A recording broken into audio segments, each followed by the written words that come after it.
Hello, I would like to share with you today some tips and tricks for sewing this sort of fabric. This is beautiful cable knit jersey. I just adore these fabrics, and I've got several dresses made up in them already, and they wash beautifully. They're nice and cozy to wear.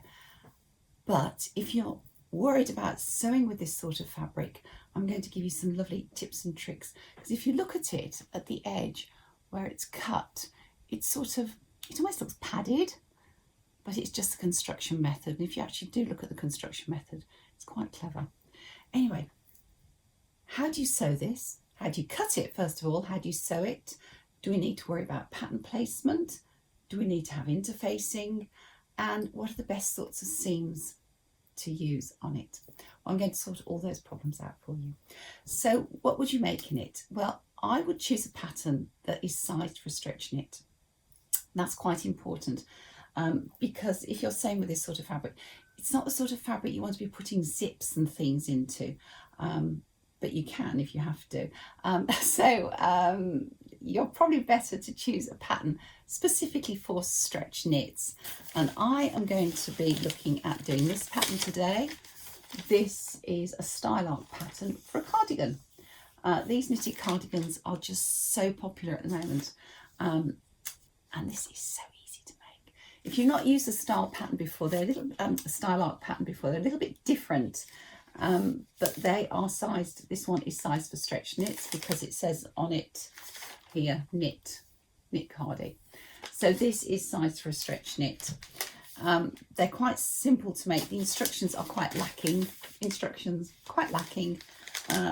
You get lots of arrows, but on something like this, they really are quite simple.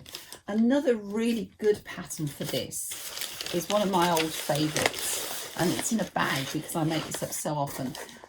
This is grain line lark. And I have done this numerous times in this sort of fabric, and both of these patterns are ideal. If you were looking for a dress, there are lots of knit dresses around. One of my favourites for this fabric is Nina Lee's South Bank, which is basically just a straight shift dress. You can have it with a round neck or a high polo neck. And the other one of my favourites for this fabric is Wardrobe by Me, Asta. I love that pattern. Those are for dresses. But this has got a few more techniques on it to show you, because we have buttons at the front. And can you do buttons on jersey? Yes, you can. So let's have a little look, first of all, at how you cut this fabric out. Is there a right way? Is there a wrong way? And do we have to worry about the vertical stripes? And which way do we cut it? So let's take a look. So let's take a look now at how we should cut this out. I folded my fabric wrong side to wrong side. I always cut out my fabric with the right side uppermost. And we're looking at these cables. To me, the cables grow up the fabric as you would knit them. So that's going to be the top, and this is the bottom. I've folded my fabric here so that I'm in the centre of one of these fat cable patterns. And here is the back of my pattern. That's on a fold. So I'm just going to turn it over. I'm just going to put some weights on it to anchor it down before I put my pins in. And just check when you have folded it that the cable on the top is lining up with another cable underneath. So that one now needs pinning down.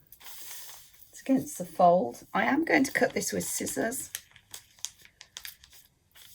It's quite chunky. If you cut with a rotary cutter on something as thick as this jersey, because you're going from thick to thin, what you will find is that it won't be accurate. Let's bend pin. So just pop some pins in. Make sure you get one in each corner, and then about a hand space in between them. And I am going to leave a couple of weights on just to make sure it's not moving. Now, when I come to this pattern piece, this is the cardigan front. these little crosses I've put on represent the buttons. So that means I'm going to have buttonholes. Now, my buttonholes on this is where you fold. There isn't room there for a horizontal one. They're going to go vertically. And I wouldn't want to do a horizontal buttonhole on this jersey because you'd be going across the cables. So I'm going to have to make sure now the position of the buttons is coming where I can do my buttonhole, which will be vertical, in a flat piece of jersey. I don't want to be doing a buttonhole over a chunky piece. So that is going to go at the side of this piece. And if I put the fold line that is marked on the pattern on the edge of a cable, it will be just right. Let me see if I can roll it over and show you.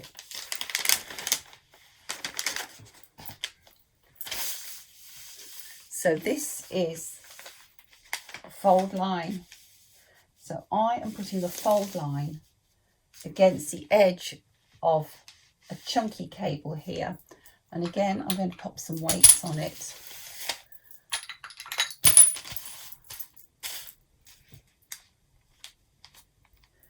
And because I know that is straight and that is straight, that has actually saved me checking my straight grain. And now those two pieces are ready to be cut out. The only other pieces you have to cut for this pattern are a sleeve and a neckband. The sleeve is symmetrical. I just need to make sure that at the sleeve head, which is marked on the pattern, I have got a cable running down it. And I'm going to choose one of these big fat cables when I cut my sleeve to go down the sleeve centre. The neckband is a little tiny bit, well, sort of tiny bit. Now, I'm not going to cut it across the fabric. I am going to cut my neckband like that. This folds in half. Now, this style arc pattern has centimetre seam allowances here, but here you've only got a 1/4 inch seam allowance. So once this is folded in half, I need to make sure what is going to be showing on the right side. And what I would like showing is one of these narrow cables. So I'm going to have to make sure that when I put this on, the fold line is coming on the edge of one of these narrow cables. And because of the pattern in it, yeah, 1/4 inch isn't much. I'm going to lose a bit of the cable there. So I am just going to slightly increase the width of this to make sure that I can get a whole cable, a whole narrow cable in the neck part. So I'm going to finish cutting this out, then I'll show you the pattern pieces, and then we'll look at where you might need to add fusible interfacing to stabilise them.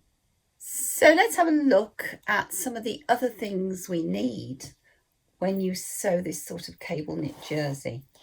You will need to put some fusible interfacing on the shoulders. Now this is a stretch fusible. It's Vilene and it's called Seam Tape Flexible. You can buy it in little packets. You can also buy it by the metre like this, and it will fuse on. We're going to fuse it onto the shoulder, and it will allow it to stretch, but it will limit the amount it can stretch. That's really important. You are also going to put fusible interfacing on the front of the cardigan if you make a cardigan, and I always put fusible interfacing as well through the hemline of a garment, certainly on a fusible, again to stop it overstretching. But you need a stretch fusible. Now there are stretch fusible interfacings out there. This is a knitted one.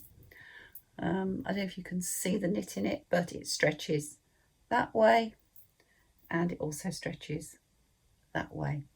It doesn't stretch a lot, but it stretches enough to support the garment. So I am going to put this sort of knit fusible where the buttons are going to go through the front of the cardigan in my case, and I'd also put it through the hemline. If you're making a t-shirt or a dress or a wrap over dress, they never ever give you interfacing.